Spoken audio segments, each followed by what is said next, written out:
Croissants. Buttery, delicious pastries from the French that Americans have adopted. Imagine you're a prospective business owner looking to sell croissants in the city of San Francisco. You'll need to consider the best neighborhood to sell your croissants and how to price them. Or perhaps you're a San Francisco native with an unhealthy obsession with croissants and data. Either way, we have some interesting questions to answer. Number 1, where are all these croissants located? Number 2, how much are they selling for? And a bonus question, do bakeries in wealthier neighborhoods price their croissants higher? In other words, is there a relationship between the wealth of a neighborhood and its croissant prices? Well, I'll tell you the answer to the last question. No. Let me walk you through my project. First, I had to compile a list of bakeries and cafes that sold croissants within San Francisco.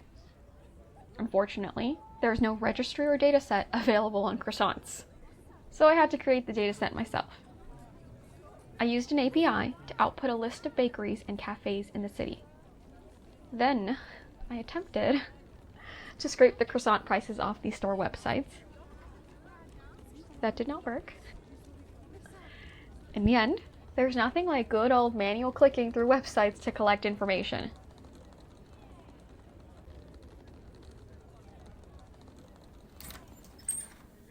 I was able to find 46 bakeries in San Francisco and their butter croissant prices. You can find a list of these bakeries on the left. If you're looking for a specific one, then just uncheck all and click on it. For the sake of demonstration, I'm interested in Boho Petite. The bakery resides in the Marina District by the coast. It is an independent store with a croissant price of $6, above the $4.85 average in the city. You can find this information for any bakery on the list. You can also filter by whether a bakery is a chain or an independent store. Let's take a look at Le Boulangerie. That's a good try. Le Boulangerie de San Francisco. All the locations seem to be in the center of the city. Each location prices their croissant the same at $4.68 below the average. Interesting. I would have expected this chain to be on the expensive side. Out of these 46 bakeries, the majority are located in the northeast quadrant of the city, in the downtown and financial district. There are a few scattered throughout the residential neighborhoods, but there are also distinct areas that I would call croissant deserts.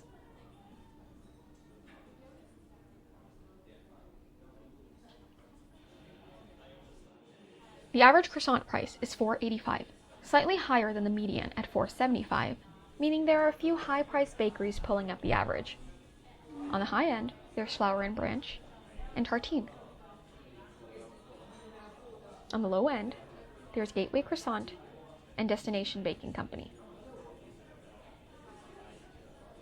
Possible places to start a bakery with little competition are on these empty spaces on the map. And croissant prices in the city range from $3.50 to $7.50 on the high end, but more reasonably, $6.35.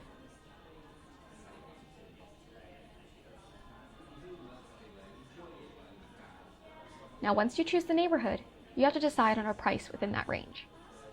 And just from looking at the map, I can't seem to discern a distinct pattern geographically. My hypothesis is that wealthier neighborhoods mean pricier croissants. How do we measure the wealth of a neighborhood, though?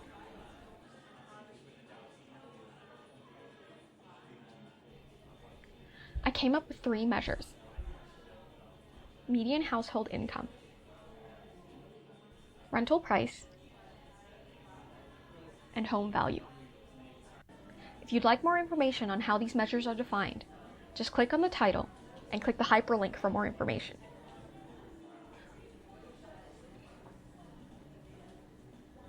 Just from a first glance, these wealth measures have some similarities, but it's not an exact overlap. median household income ranges from $62K to over $250K per year. The highest incomes are concentrated by the Phi-Dai district, and the lowest are close by along Market Street, cutting through the Tenderloin. For rent, the most expensive place in the city to rent is by St. Francis Woods. The cheapest coincides with median household income along the Market Street corridor. For home value, the most expensive homes are in the Marina District by the water with all those beachfront houses. And the cheapest homes are once again along the Market Street corridor.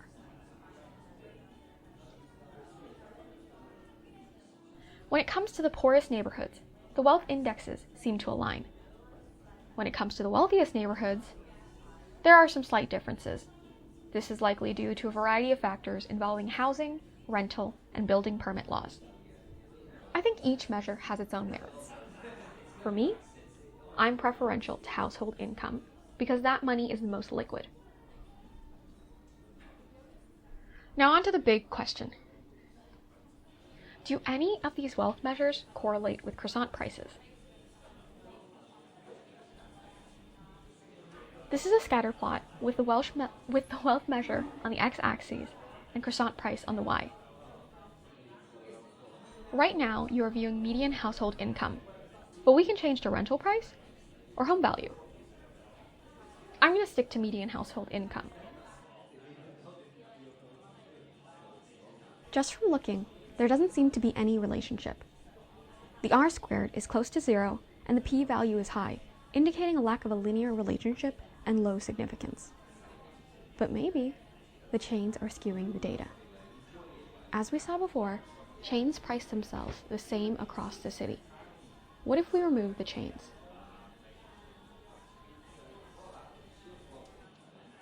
Still no relationship. There is this one outlier here. What if we remove that?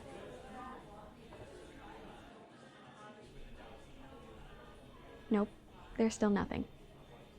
Well, since we're here, let's see if the chains have anything interesting.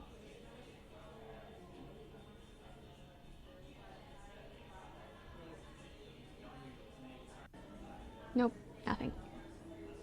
Let's see if there's a relationship for the other wealth measures.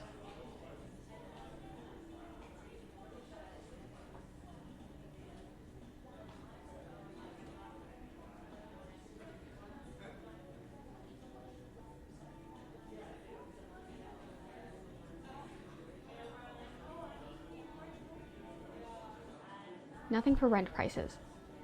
Maybe home value will show something.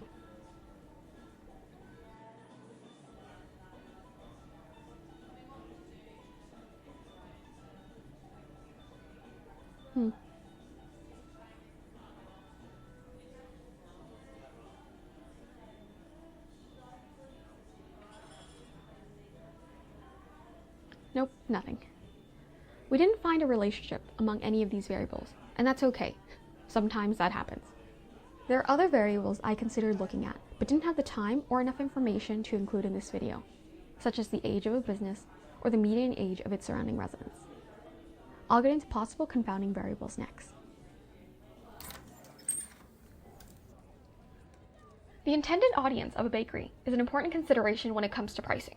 Some bakeries cater to working class folks or young people looking for coffee on their way to work or school, as opposed to an upscale bakery that aims to provide a luxurious experience. The different clientele among bakeries probably muddled up the data. This gets me into the limitations of my project. I limited the scope of my analysis to San Francisco because I wanted to look at item pricing on a granular level. While I found no relationship on a zip code level, I predict that on a city or county level, a positive relationship between wealth and croissant pricing will be found due to the cost of living differences. Now, why didn't I expand my dataset to include more cities? Because I had to collect all of this data manually.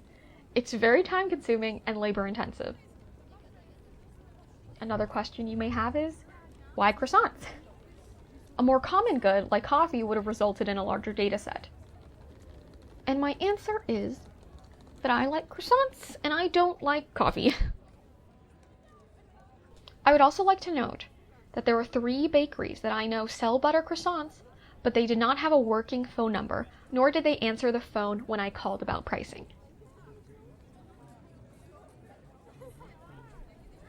I also had very specific requirements regarding these bakeries. Number 1, croissants had to be made in-house. Number 2, the store must sell the flaky, European-inspired croissant, which excluded many Chinese and Latin bakeries. Number 3, the store must sell butter croissants in their regular rotation. And number 4, the croissants must be sold regularly at a physical storefront, thus excluding online bakeries and pop-ups.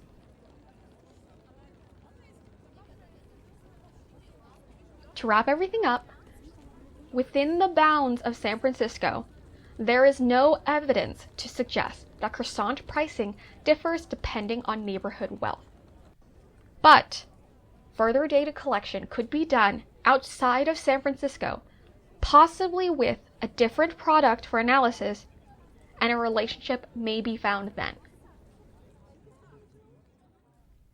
Thank you for listening. I hope you enjoyed this deep dive into croissants in San Francisco.